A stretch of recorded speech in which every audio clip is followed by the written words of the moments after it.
नमस्कार, दीप्स किचन मराठीमध्ये मी दीपाली आपलं मनापासून स्वागत करते। चला तर मग आज मी तुम्हाला कुठली रेसिपी दाखवणार आहे ते आपण पाहूया। आज मी तुम्हाला भेंडी मसाला कसा करायचा ते दाखवणार आहे। तर त्यासाठी आपल्याला काय साहित्य लागतं ते आपण पाहूया। भेंडी मसाला करण्यासाठी मी इथे अर्धा किलो भेंडी घेतली। भेंडी स्वच्छ धुवून नॅपकिननी पुसून त्यानंतर कट करून घेतलेली आहे। एक मीडियम साईजचा कांदा मी कट करून घेतलाय। 2 मीडियम साईजचे टोमॅटो कट करून घेतलेले आहेत। 1 इंच आलं घेतलेलं आहे। 11 ते 12 लसणाच्या पाकळ्या, 12 काजू घेतलेले, 1 चमचा जिरे, पाव चमचा हळद, अर्धा चमचा किचन किंग मसाला घेतलाय। तुमच्याकडे जर किचन किंग मसाला नसेल अर्धा चमचा गरम मसाला वापरला तरीही चालेल। 1.5 चमचा मी लाल तिखट घेतले। ह्यामध्ये कलरवालं सुद्धा लाल तिखट आहे। तिखटाचं प्रमाण तुम्ही तुमच्या आवडीनुसार कमी किंवा जास्त घेऊ शकता। अर्धा चमचा धने पावडर, 1 मीडियम साईजचा कांदा मी बारीक कट करून घेतलाय। थोडी बारीक चिरलेली कोथिंबीर घेतली आहे, चवीनुसार मीठ आणि आपल्याला भेंडी मसाला करण्यासाठी तेल लागणार आहे। मी इथे एक भांडं घेतलंय, त्यामध्ये पाणी घेतलेलं आहे। त्यात आपल्याला हा कट केलेला कांदा घालायचा आहे। त्यातच मी काजू घातले, लसूण घालायचा आहे, आलं घालते आणि टोमॅटो घालायचे। आता हे सगळं मी 10 ते 12 मिनिटं बॉईल करून घेणार आहे। तुम्हाला जर कुकरला शिजवून घ्यायचं असेल तर कुकरची 1 शिट्टी करायची आहे। जोपर्यंत कांदा टोमॅटो बॉईल होतोय तोपर्यंत मी गॅसवरती तेल ठेवले आणि आता भेंडी आपल्याला तेलामध्ये चांगली तळून काढायची आहे। तेल गरम झालंय, आता मी ह्यातली अर्धी भेंडी आधी फ्राय करून घेते। गॅसची फ्लेम मी मीडियमवर ठेवलेली आहे।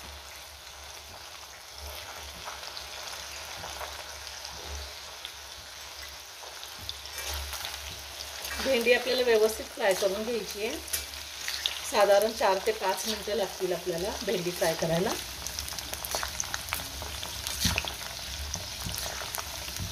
मी याआधी व्हेज नॉन व्हेज खूप साऱ्या रेसिपी अपलोड केलेल्या आहेत, त्याची लिंक मी डिस्क्रिप्शन बॉक्समध्ये दिली आहे, तुम्ही पाहू शकता।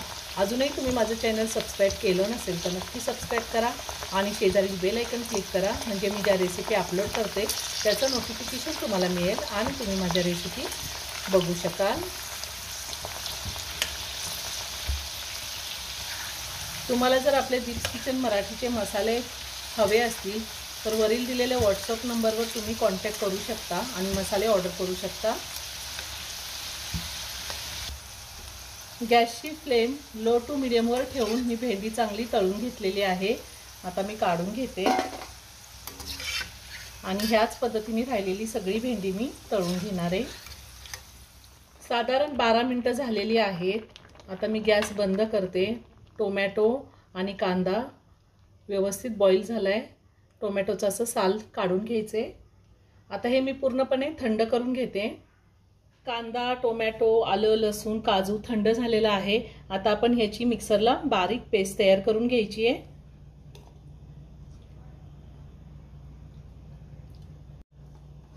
पाणी न घालताच आपल्याला ह्याची बारीक पेस्ट तयार करून घ्यायची आहे।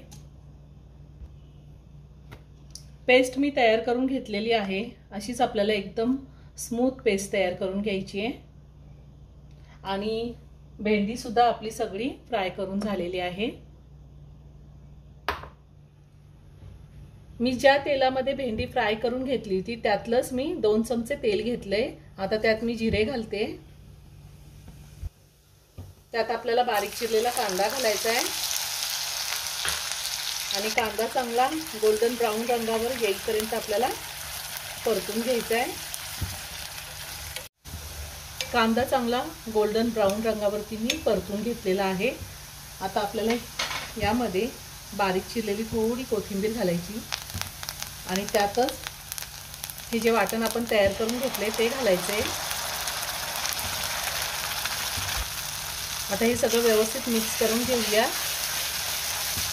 आपण या पेस्टमध्ये काजू घातलेला आहे त्यामुळे एकसारखं असं चमच्याने हलवून घ्यायचं आहे, नाहीतर खाली लागू शकतं। मी हे सगळं व्यवस्थित मिक्स करून घेतलंय। आता आपल्याला ह्यामध्ये पावडर मसाले घालायचे। हळद, लाल तिखट, धने पावडर आणि किचन किंग मसाला हे सुद्धा मी सगळं व्यवस्थित मिक्स करून घेते। पावडर मसाले मी सगळे व्यवस्थित मिक्स करून घेतलेले आहेत। आता ह्यात चवीनुसार मीठही घालते आणि पुन्हा सगळं व्यवस्थित मिक्स करून घेते। तेल सुटेपर्यंत हा मसाला आपल्याला चांगला परतून घ्यायचा आहे। मसाला चांगला परतून झालेला आहे, छान तेल सुटले। तुम्ही ह्या टायमिंगला ह्यामध्ये अर्धा चमचा साखर सुद्धा घालू शकता। साखर घातल्यामुळे भाजी गोड होत नाही। जर आवडत असेल तर अर्धा चमचा साखर नक्की घाला। आणि आता आपण जी भेंडी तळून घेतलेली आहे ती घालायची आहे आणि पुन्हा सगळं व्यवस्थित मिक्स करून घ्यायचंय। भेंडी मी सगळी व्यवस्थित मिक्स करून घेतलेली आहे। आता ह्यावरती झाकण ठेवून 2 मिनिटं मी एक वाफ काढून घेणार आहे। 2 मिनिटं झालेली आहे, मी झाकण काढते। आपला भेंडी मसाला तयार करून झालाय, खूप छान झालेला आहे। वरतून थोडी कोथिंबीर घालते आणि एका प्लेटमध्ये काढून घेते।